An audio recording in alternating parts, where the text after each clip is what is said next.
Hi, everybody. I'm glad to be back for this last week to wrap up our season.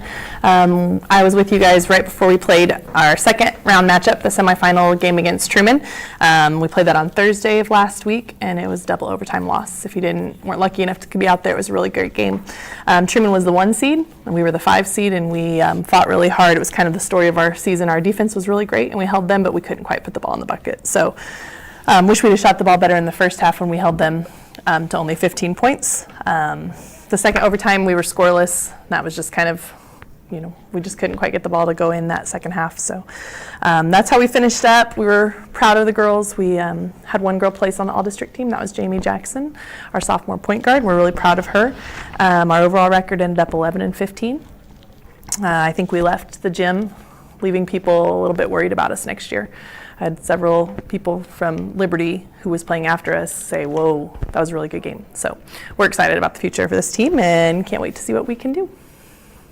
So about the Truman game, the girls had to lead the majority of the game.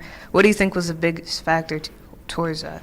I think our defense was the biggest factor. Our defense was pretty locked down, also rebounding. We had watched the Liberty film of Truman and seen that they had not given up any offensive rebounds in the first half, and that was our goal, was to any shot that they put up, we wanted to come down with the rebound. We knew they were going to be long rebounds because they like to shoot from the outside, and I thought that our girls did a really good job. The few times they scored on us in the first half were off of offensive rebounds, off a kick out on the three-pointer or on a putback. So I feel like our defense was locked down and our rebounding was what kept us with that lead most of the time. In the fourth quarter, the game got close and ended regulation in a tie. What happened that allowed Truman to come back? Oh, let's see. I don't think our lead ever got to be above 4 points. But there at the end, they did that spread, that four-corner spread defense that they like to do, and we have a tough time defending just because it's a little bit more one-on-one.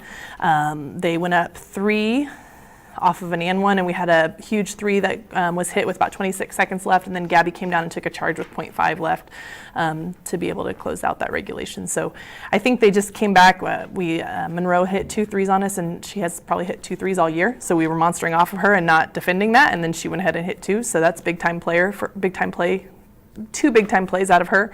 And they had their number 12, who doesn't hit very many threes, hit 1 too, so that happened.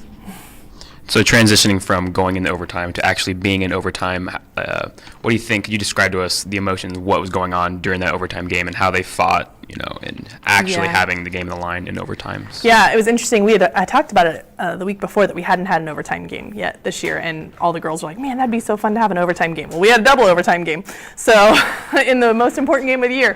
And I think that it was exciting for us to tie it in regulation, and they felt really good going into the first overtime. And we pounded the ball inside. Jenna hit 2 shots. We were able to keep them from scoring any field goals. All of their points in the first overtime were off of free throws, which they were in the double bonus. We were not in bonus at all, which was it played interestingly into how we had to defend in the overtimes, because anytime we fouled them, they were going to shoot 2 free throws. Anytime they fouled us, nothing happened because they weren't even in the bonus yet. So I think that first overtime we had a lot of energy. The second overtime, I don't know what happened. We just couldn't get it to score. We missed our first 3 early, which is a really good shot actually off of a drive and kick, which is how we want our girls shooting threes. And when that didn't go, I think our confidence just got shot a little, and we just couldn't quite accomplish that. But hopefully next year we'll win a double overtime game.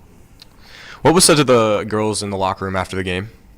Anytime the season ends, there's so much said. Coach Morley does a really good job of calling out our senior leadership, and we got to talk to Mia specifically as coaches and tell her all the things that we're thankful that she brought to this program, and the work ethic that she's brought, and the quiet, steady leadership that she continues to bring to our team. We're not satisfied with the double overtime loss. We're not satisfied with the 11-15 record, but we're also really proud of what they did. So it's this weird dynamic that you want them to feel that disappointment and feel that hurt, but you also want them to feel that you're really proud of them because they did something really hard. So. After such a great game and you guys fought so hard and played so well, what were your emotions as a coach after the game? Well, let's see. I had a lot of emotions as a coach. Every time they came over to me, I was like, well, we're going to win now. I just kept looking at them saying, now we're going to win, and just trying to get them to believe that, I think, took a lot of emotional energy out of me. I do have a unique situation that I have a daughter on the team, and so I was emotional for her because I felt like she played really hard, and her friends and her teammates played really hard, and so that brings a whole different emotion to me that I had never had to get through. And then I'm pretty close to Mia. I feel very close to Mia, so that had a lot of emotion in losing her this year. So I don't feel like I'm describing it because it's still so fresh. I haven't even watched the film yet because I know I'll just probably get upset with it all over again. So after the Truman game, how do you feel as a coach having most of the players return to the team? Yeah, I think we feel really good. We have girls. We talked a lot about this loss has to sting enough that next year we don't lose this game and we don't get the 5 seed. That people know better about us this next year. So we already have girls in the gym after school this spring. We have girls who are playing other sports, and we support that fully and can't wait to go watch them. We have girls heading to tryouts. We have girls starting their club practices this week. I know that 3 of our girls, are starting their team this week. They play tournaments already this week or this month. So I think the excitement around the youth of this team is pretty solid. I know that that's been supported well, but I think also just we have great energy. We have girls that are going to figure out how to play this together, and they've been to every game since. I think they've all gone to the other district games and last night's game here, and so they're ready to get a taste of that themselves. So I think that the future for us is super bright, and we're looking forward to seeing what they do at camp this summer and seeing how they work in the weight room and seeing how they hit the gym and come back ready to go to us the first week in November next year. So thank you guys for supporting us this year and giving us a chance to speak each year. Thanks for your tweets and your just in general for cheering for us. And that 11-15 record I hope will be flipped at least, and we'll go a little bit further in the state tournament next year. Thanks so much.